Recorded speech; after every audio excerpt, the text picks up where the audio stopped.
नमस्कार दोस्तों and welcome back to my channel जहां आपको मिलता है सिर्फ और सिर्फ एंटरटेनमेंट। और आज मैं लाया हूँ vision and the Scarlet Witch का सेकंड इशू। तो यार पिछले इशू में आपने देखा कि अचानक से हर जगह कुछ दरवाजे खुलने लगे हैं जिसे लोगों ने डेथ डोर नाम दिया है क्योंकि उसमें एक बार जो जाता है वो वापस नहीं आता है। इस बात की पुष्टि करने के लिए स्कारलेट विच वहां आ जाती है और उसकी मदद के लिए विजन आ जाता है, लेकिन फिर ग्रिम रिपर विजन पर हमला करके उसे मार डालता है जिसके कारण वांडा विजन को पुनर्जीवित करती है, लेकिन इससे विजन खुश नहीं था। तो अब आगे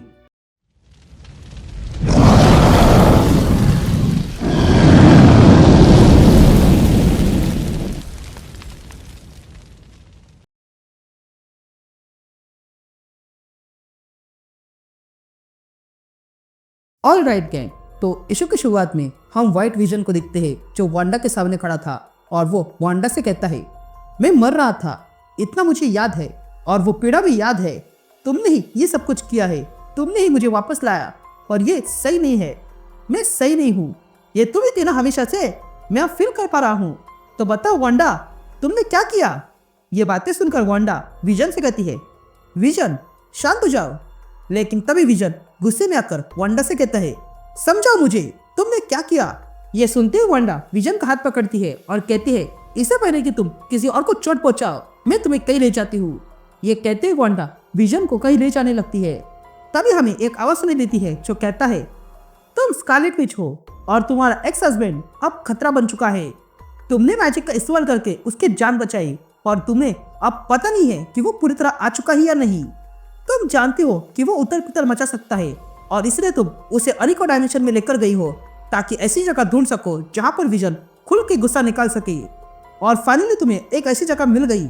ये कहते हम वांडा को देखते हैं जो विजन को एक अलग डायमेंशन में लाती है और वहां पर विजन के साथ अजीब होने लगता है और उसे सारी यादें एक साथ याद आ रही थी और वो जोर से चिल्लाने लगता है और फिर शांत हो जाता है और फिर वांडा की ओर देखता है और कहता है, क्या ये खत्म हुआ? जिस पर वांडा हाँ कहती है। तभी वांडा कहती है, चलो अब घर चलते हैं। ये सुनते ही विजन को कुछ याद आता है और वो अगले ही पल विजन के घर में आ जाता है जो अब टूटा फूटा हुआ था। ये देखकर विजन कहता है, नहीं, मैंने अपने घर को तोड़ दिया जैसे मैंने अपनी वाइफ और बच्चे को तोड़ा था। मैंने सब कुछ तोड़ दिया है। जिस पर वांडा कहती है, नहीं विजन, सब कुछ नहीं। जिस पर विजन कहता है, नहीं, ये मैंने किया है। तभी वांडा विजन को रखती है और कहती है, रुको, मैं जानती हूँ ये तुम्हारे लिए शौक है। जिस पर विजन हैरानी से पूछता है, क्या तुम मुझसे डर रही हो? जिस पर वांडा कहती है, नहीं, ऐसा नहीं है, मुझे नहीं लगा कि ऐसा कुछ होगा। जिस पर विजन कहता है, नहीं, तुम मुझसे डर रही हो पर पता नहीं क्यों। ये किसी करप्टेड फाइल की तरह है। मैं मर रहा था, मुझे बस इतना याद है, तुमने मुझे बचाया, क्यों है ना? जिस पर वांडा कहती है, ऐसा कुछ नहीं हुआ है, मैं कोई गॉड नहीं हूँ। जिस पर विजन कहता है, हाँ नहीं हो, पर तुम हर बार गॉड बनती हो। तभी वांडा विजन से कहती है, देखो, मैं मरे हुए को जीवित कर सकती हूँ, पर सवाल यह आता है कि क्या मुझे ऐसा करना चाहिए? मेरे पास जो पावर है उससे मुझे हर बार अपने आप को पूछना पड़ता है कि जो मैं कर रही हूँ क्या वो सही है या नहीं। पर तुम्हारे लिए ऐसा कुछ करना नहीं पड़ा, तुम्हें ब्रिक पर से उठाया गया है, ये कोई रेजरेक्शन नहीं बल्कि रेस्क्यू है। जिस पर विजन कहता है, बहुत हो गया लेक्चर, पर तुम अब भी डर रही हो, तो सच क्या है बताओ। जिस पर वांडा कहती है, मैंने तुम्हें बचाकर कभी अफसोस नहीं किया है, पर तुम ठंडे पड़ रहे थे और इमोशन खो रहे थे, जिसके कारण हमने जो बनाया है वो नष्ट हो रहा था। जिस पर विजन कहता है, हाँ, कभी मेरे पास इमोशन था पर अब नहीं। तभी वांडा विजन से कहती है, तुम मर रहे थे और मैं चिंतित हो रही थी तुम्हें बचाने के लिए। हाँ, मैं चिंतित थी क्योंकि तुम्हें कुछ हो जाता तो विवियन को क्या जवाब देती। ये ग्रिम रिपर अपना काम कर गया और तुम्हारे पास कुछ ही पल बचे थे, इसलिए मैंने हेक्स स्पाइक निकाला और उसे मैजिक को जोड़ दिया और तुम्हारे हाथ में छोड़ दिया और फिर तुम जीवित हो गए, पर तुम पहले जैसे नहीं थे। जिस पर विजन कहता है, हाँ, उसे बेकार हो गया, अब मेरे पास इमोशन नहीं है, इसलिए मुझे माफ करना वांडा, मैं रैशनली रिएक्ट नहीं कर सकता हूँ। तभी वांडा विजन से कहती है, ये व्हाइट कलर में भले ही कलर का एब्सेंस हो, पर व्हाइट लाइट ही वो लाइट होती है जिसमें सारे रंग होते हैं। अब से तुम सारे इमोशन अच्छे से फील कर पाओगी और उसके साथ तुम्हारे पास जो ताकतें हैं वो भी। तभी विजन कहता है, वो आ रहा है, ये डेथ डोर वापस आ रहा है। इस ग्रिम रिपर ने लगभग मुझे मेरे घर में मार डाला और ऐसा करने से उसने दिखाया कि मेरे पास कोई आफ्टर लाइफ नहीं है। तभी वांडा विजन से पूछती है, ये एरिक ने तुम पर ही हमला क्यों किया? वो तो अपने भाई वंडरमैन पर हमला कर सकता था ना।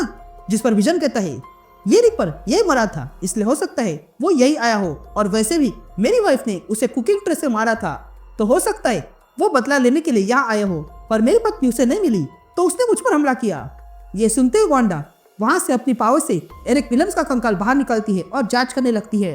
तभी विजन वांडा से पूछता है मुझे कितना समय देखना होगा? जिस पर वांडा कहती है कि अगर एक काम कर गया तो अधिक समय नहीं लगेगा। ये स्क्राइम फ्यूचर देखता है और ये रिपर का शरीर है, तो इसका पॉसिबल फ्यूचर में हो सकता है हमें आज का रिपर मिल जाए। ये कहते हुए वांडा रिपर के सारे पॉसिबल फ्यूचर देखने लगती है और तब उसे एक फ्यूचर दिखाई देता है। तभी वांडा कहती है मैं एक फ्यूचर देख पा रही हूँ। ये रिपर को वैल्हल्ला में इटर्नल रेस्ट के लिए कष्ट किया गया था ताकि उसे टॉर्चर किया जा सके। वहां पर उसने वैल्क्रिस का सामना किया जहां पर एक पूरा कर्ज बाहर निकल आया जिसको अगर भरा नहीं गया तो जंग हो जाएगी। उसके बाद वैल्क्रिस ने रिपर को आजाद किया, जिसके बाद रिपर आउटर डार्क में चला गया और वो वहां पर लॉयवर्थ को बुलाने लगा जहां पर वो ग्रेट ओल्ड के हाथों कंज्यूम हुआ और उसी समय वो बदल गया और इसलिए अब उसका कर्ज उतारने के लिए करप्शन और डेथ लानी होगी। ये जो ग्रेवलिंग जिसकी वो बात कर रहा है उसका एक दरवाजा है जिसे डेथ डोर कहते हैं। इसके जरिए ही वो अपना कर्ज उतार रहा है। जीवित लोग उसके अंदर घुस जाते हैं पर वापस नहीं आते। तभी विजन कहता है ये लॉयग्रथ नाम सुन के लग रहा है कि कोई बड़ी हस्ती है, इसके पावर से तो रिपर बहुत शक्तिशाली हो जाएगा। जिस पर वांडा कहती है भूलो मत, मैंने इससे भी पावरफुल लोगों को हराया है।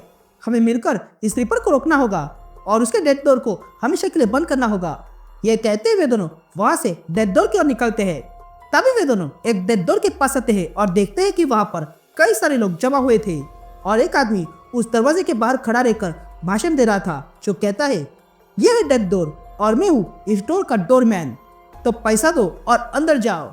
ये कहते ही वो डोरमैन लोगों से पैसा लेकर अंदर जाने को कहता है। तभी विजन आगे आता है और उस डोरमैन से कहता है तुम हो क्या?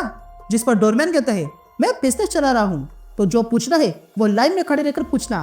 तभी वांडा उस डोरमैन से कहती है तुम इसके पैसे ले रहे हो? जिस पर वो डोरमैन कहता है मैंने तो बस अवसर का फायदा उठा लिया है, इसमें गलत क्या है? ये सब के पास कोई ना कोई कारण है, इसलिए मैं उन्हें गाइड कर रहा हूँ। लेकिन तभी विजन उस डोरमैन के बकेट को ही उड़ा देता है। ये देखकर डोरमैन कहता है तुम्हें ये करने का अधिकार किसने दिया? ये सुनकर विजन को गुस्सा आता है और वो कहता है तुम लोगों की मौत का फायदा उठा रहे हो और मुझे कह रहे हो? ये कहते ही विजन अपना हाथ डोरमैन के सीने में घुसाता है और कहता है मैंने अपना हाथ तुम्हारे आर पार कर दिया है और अब मेरे हाथों में तुम्हारा दिल आ चुका है। ये देखकर सारे लोग डर के मारे भागने लगते हैं। तभी विजन कहता है चलो तुम्हारे सारे पुर्जे अब बाहर निकलता हूँ। ये देखकर वो आदमी कहने लगता है प्लीज ऐसा मत करो। लेकिन तभी विजन देखता है कि वो आदमी बदलने लगा था और तो वांडा उसे अपने मैजिक से पौधा बना देती है और विजन से कहती है मैं अपने हाथ गंदे नहीं करना चाहती हूँ, इसलिए मैंने इसे पौधा बना दिया ताकि ये घर में रह जाए और जब डिटेक्टिव हूँ वहाँ आ जाएगी तब मैं उसे दे दूंगी। तभी विजन कहता है यहाँ जो कुछ भी हो रहा है वो हमें अंदर जाके पता चलेगा, इसलिए मुझे अंदर जाने दो। लेकिन वांडा उसे रोकती है, इसलिए विजन उसे समझाता है और फिर दोनों उस डोर की ओर जाने लगते हैं और उस डोर को खोलकर अंदर चले जाते हैं और देखते हैं कि डोर के उस पार वो किसी मैंशन में थे। तभी विजन कहता है कि यहाँ पर कुछ तो अजीब है। यहाँ पे आने पर मुझे वैसा ही फील हो रहा है जैसा मुझे हाउस ऑफ आइडा में घुसने के बाद फील हो रहा था, बस उसके ऑपोजिट। लेकिन तभी उन्हें एक आवाज सुनाई देती है जो कहता है हाँ ये हाउस ऑफ डेथ है और मैं जानता था कि आप लोग आओगे। ये आवाज सुनते ही विजन शॉक कर जाता है और कहता है ये नहीं हो सकता। ये कहते ही हम देखते हैं कि आवाज विजन के बेटे विन की थी जो अब विजन के सामने खड़ा है।